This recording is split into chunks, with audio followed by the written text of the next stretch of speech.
Hey, Kingdom Dream Chasers, welcome back to another episode. So, this one is going to involve a number of principles. It's certainly going to involve a biblical principle. And I'm going to be kind of shining a light into your business in a new way. And ultimately, what we're talking about is there is not any businesswoman that I work with that ultimately her goal is to have a profitable business. All right. Nobody goes into wanting to start a business and it not being profitable. Certainly, we can start a ministry and we're not, our goal isn't a profit. Even a nonprofit needs to have a profit so that it can then give away um, the money that it raised for the organization that it's a nonprofit for, and then have a balance sheet of zero.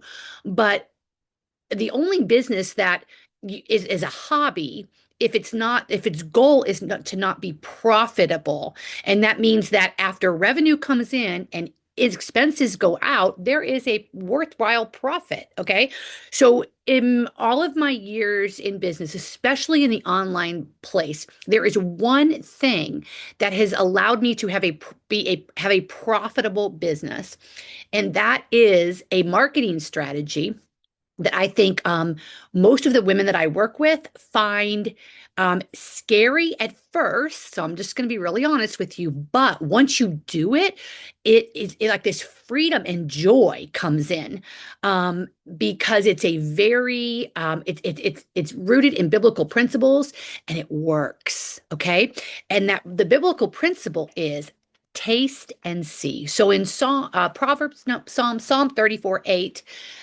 taste and see that the Lord is good. Now, let's just think about this for a second. All right. The concept of taste and see. So it's much more than just be observant that the Lord is good. You can be observant in someone else's life, you can be observant in your own life, and you can be observant in nature. You can be observant in creation that the Lord is good. You can be observant in the laugh of a baby and just know that the Lord is good. All right, this is that his creation is good. But then there's this taste and see that the Lord is good. So taste takes this to a whole nother level. All right. Because when we're tasting something, we have a much more intimate knowledge of it. Right. And so you can't just see and observe that something is good, but now we're going to taste it. So imagine you go into a restaurant and you know how they put those desserts on display? So you're like, oh, yeah, I'm having that. I'm going to make sure whatever I order is going to save room for that. Okay. Because you saw it. But imagine now when you taste it, it's a totally different thing. So visual is important, but taste and see. So from a marketing standpoint, when you create an event for the right fit people that you want to serve, that you've been called to serve, and I'm going to give you many examples in a minute. Um, when you create a taste and see event, what you're doing is you're allowing them to come, get to know you, hear your voice, see your passion, understand the depth of your story and your calling, and the trust is going every moment that they're with you. The trust is increasing if they are your right fit buyer. Okay, so I can't find anything that duplicates the power of a live taste and see event. And what are some examples? Well, an example is a workshop. You could do a 90-minute workshop. You could call it a webinar. It's basically a Zoom gathering, all right, where people get to come onto the Zoom, camera on or off. I, of course, want camera on because I want to see their expressions. I want them to raise their hand and I want them to be engaged during the taste and see event because it's a taste and see both ways. Not only do they get to taste and see if I am the coach that they're looking for, I get to taste and see if I have brought in my right fit clients because they're engaged and they're nodding and they're going, "Oh my gosh, yes," right? So I get to see versus like on this podcast, you get to come and be anonymous and listen in. But in a live event, it's a two-way interaction and it's so powerful. And that's why I said my clients love it because at first it's like, oh, I don't know if I want to do that. I don't want to put myself out there. What if it's a bomb? What if I don't do well? All of those things. But once they do it and they're seeing the light bulbs go on in the eyes of the women that they serve, there is this joy that comes. It's like, yes, God, this is why you called me to this. This is why you've given me this equipping. So I want to give you some examples before I even go further, because if any of you are like, I don't really know if I know what she's talking about yet. Okay.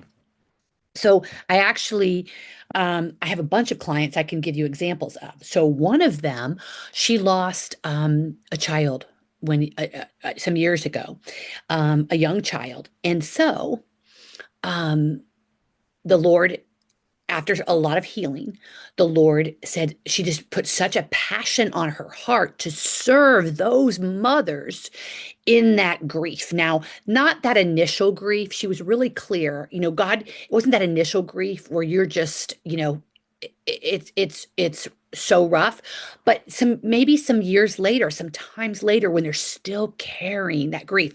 Who can understand that but another mom who's gone through it, right?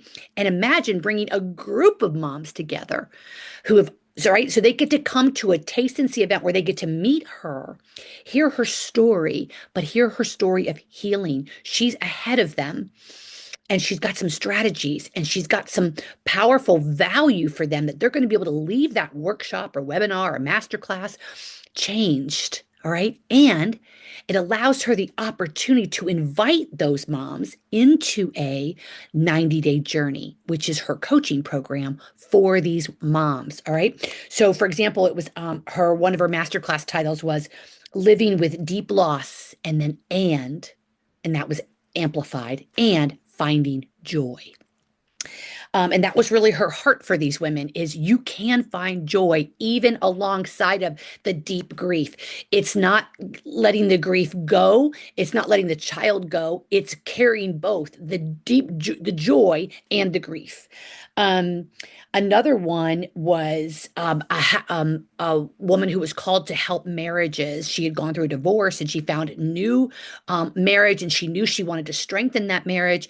And she also was seeing a number of friends who had been married a long time who were falling into the drift of the becoming roommates and maybe like it is what it is, we are who we are. And she's like, no, that's not the God we serve. So she's a happy wife coach and she helps you to navigate resentments, habits, and really awakens you to this becoming a new wife. And it was she had like 6 surefire ways you're extinguishing the intimacy that you're craving in your marriage and what to do about it. So you would come to this taste and see event, you get to know her, you get to hear her, you hear her passion, her calling, the wisdom that she carried, the tools that she had, and then she would invite you into going on a 90-day journey with her for those who wanted to. Um, so those are a couple powerful examples. Another one is I have a client currently who's working with Christian menopausal women, and she talks about the 3 lies that Christian menopausal women are believing about menopause, and how to and what God says about it, about menopause instead. And she really awakens you to embracing this season. This season can be an incredibly wonderful season where you're actually gaining strength, you're growing spiritually, you're growing in your health. It's a complete flip. And it turns this kind of online messaging that we have to fight and fix and constantly trying to be controlling our hormones and supplements and all the things and be on this constant search. And it just doesn't have to be that heavy. And her message is really powerful. And now she can post about all of those women can do post about those things, and that people will see. Let's go back to our taste and see. People will see that those that might be of interest to them. But when they come to the event, they get to taste and see. All right, because they are experiencing the voice, the calling, the story. They are in real time working with that woman and receiving value from her. And then she invites them. See, here's the other beautiful part. of a taste and see event is you're not pushing anyone to do anything. You've just delivered value. You've just stated your calling, who you are, what your life experience is, and why God has called you to do what you're doing. And then you're inviting her to go on a journey with you. It is brilliant because there's nothing salesy about it. There's nothing pushy about it. You're respecting her and you've just delivered value to her. So even if she leaves, um, and doesn't join you, maybe she will in the future, but you can sleep beautifully at night knowing you've just delivered wonderful value to her and you've served her and helped her and you've impacted her and her marriage or her health or her relationships, right? Um, so this taste and see biblical principle from a marketing standpoint is just genius. Now, who does it not apply to? Well, if you're someone who's like, girl, I would no more want to do a 90-minute workshop once a month. To me, that sounds like torture. All right. Well, then I would ask you, why does it sound like torture? Because you don't want to be in real life with the women that you serve, or preparing them to market to fill that event. Maybe that's the issue. It's like, well, if I would do so you need to find out if you are resistant, you need to find out why. Sometimes I find someone might say, I'm just very camera shy. I would rather just do one-on-one.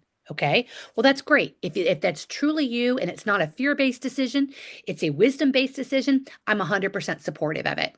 But if it's a fear-based decision, then I'm going to challenge you, all right, to try it and just experience what it's like when you're serving in real time a group of women who are your right fit clients and you're delivering value and you're impacting their lives. It's a gift and a blessing to you and to them. Now, if you're telling me that, well, if you could just fill my workshop every month and I didn't have to market to it, and women would just show up and I could just deliver it and then invite them in, I would say, okay, I'll do it. Well, then I would challenge you to, well, guess what? Being a businesswoman, one of the number one most important things you do is market. All right. So if you're wanting to, it's like, okay, God, I want to have a business, but I don't want to do that part. He's like, well, sorry, then you're probably not going to have a business. And I'm just being real with you because if you're a coach or a mentor, or a consultant and you're not marketing, then guess what? You don't get to coach, mentor, or consult. You have to be marketing in some form or fashion, or you're not reaching the women who don't even know you exist yet. Because you're going to burn up your warm audience lickety split. All right. And just like Jesus wasn't a prophet in his own town, you're probably not a prophet. The people who know you well are probably not going to sign up to be your first clients. So taste and see events, you do have to market to them. But here's the good news. The good news is it's free. Now, can you do a paid event? You can. And I'll get to that in a second. But the event is free. Why? Because you want them to come. You want to get their email address so that you can be nurturing them with an email automation that follows that event, that predicates it, happens during, and follows it. All right. That invites them to next steps with you. It can invite them into your Facebook group. It can invite them to a lead magnet. It can invite them to a resource. It could invite them to a call with you, but it nurtures them. Okay. Now, the reason why I said that when you have a taste and see event and from marketing to it, it's what marketing is allowing people to find you. So if you're not posting, you have your closed sign. Closed. I'm closed. The business is closed. If you are not posting, your business is closed. If you're posting part-time, like 2 times a week, 3 times a week, what you're saying is I have a part-time business and it's partly open, partly closed. All right. You just have to remember that most people following you, they don't even see your posts. All right. Let me say that again, because this is true. This is a fact. This isn't a feeling. Most people do not see what you post. It doesn't matter if you have 1 million followers. Most people do not see a post. All right. It is only a select percentage of people that Facebook thinks are going to be interested in that content that it's going to show it to. And even so let's say you're Christian menopause coach. Well, guess what? Is it going to show it to every Christian woman that's in menopause? No. But will it show it to some of them? Yes. So if you're only posting 5 days a week, and I say only because if you're only posting 3 days a week, they might see one. They might see one a week. So marketing is crucial. And lastly, I know this whole conversation was about the Taste and See event. But ultimately, you can't have a successful Taste and See event if you don't market to it. The analogy here I'm going to use is God calls you to write a book. All right. And you resist, and then you deal with all of the mindset things and the fears, and you finally move forward and you overcome obstacles, spiritually and physically. And you finally get the book done, and you're like, whew, the book is done. Well, guess what? Now, perhaps the hardest part starts. You have to market the book. You have to let people know the book exists. God did not call you to write the book so it would sit on a dusty shelf.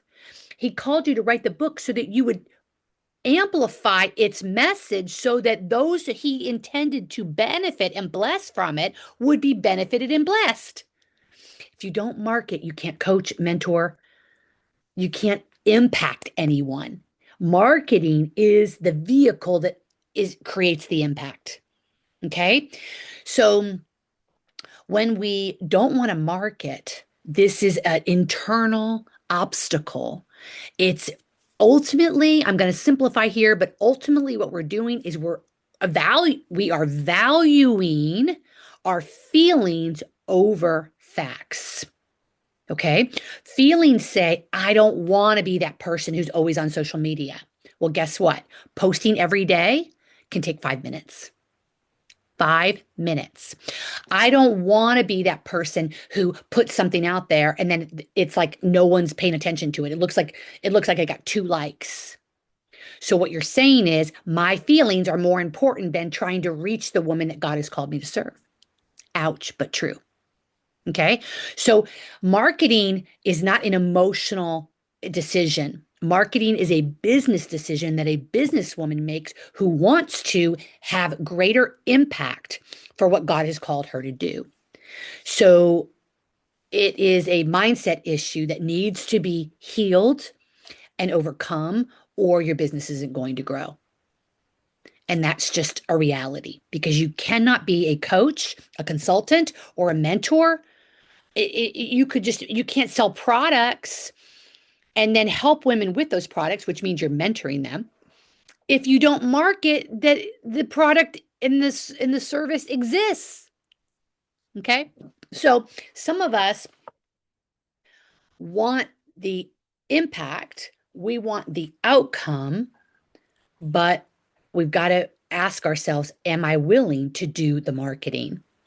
And the last thing I'll tell you is once you make a decision based on the fact that marketing is how I grow my business and stop treating it with the emotional feelings, you're going to start posting consistently, and becoming a student of who's paying attention, who's coming around, are they my right fit people? And then how can I serve them with that ladder, that trust building ladder? What can I be offering them? And if indeed, what would it look like if I offered a monthly Taste and See event where they got to come and experience value and benefit, and I got to invite them into a next step? Let's say that you have a product offer, not a 90-day journey offer, or it could be a 90-day journey that you're going to go on with your products. Okay. You get to lay that out for them at the end of, and lastly, every Taste and See event seeds, okay, because again, we're working with biblical principles, seeds the offer. For example, what do I mean? Well, at the beginning of the event, or even in your marketing of the event, you can tell people, yes, you're going to come to this workshop. But then, for those of you interested, I will be showing you something of even greater value. So you're going to seed the offer that you're going to give. At the beginning of the workshop, you're going to say, hey, I'm so glad you guys are all here. This is what I promised you. I promised you that you would hear this, this, and this. And that's exactly what I'm going to deliver today. We're going to go through that. You literally will leave here today with wonderful benefits, things that you will be able to implement and in your life right away.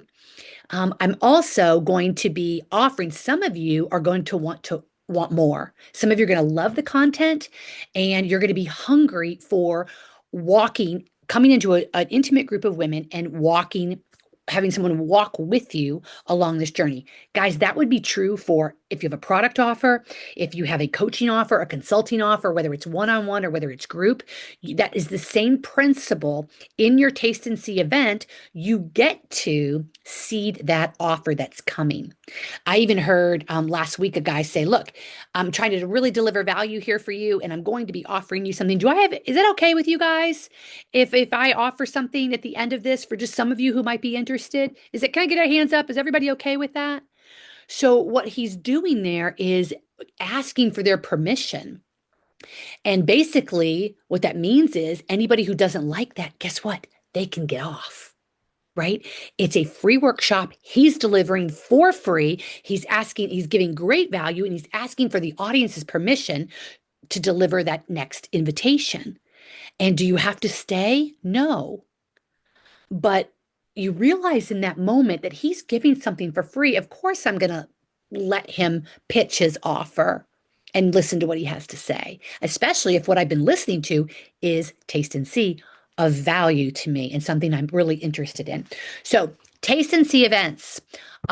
You can call it a Zoom gathering, you can call it a workshop, you can call it a challenge, you can call it a masterclass, you can call it a webinar.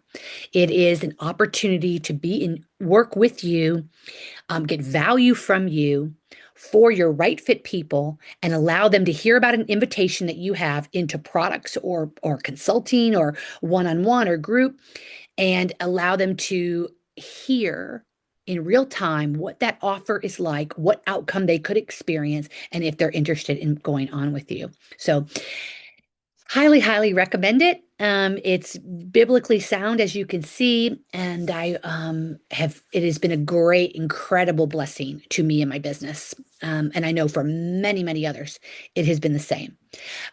Drop a link. You can always jump on a discovery call with me. I do complimentary discovery calls.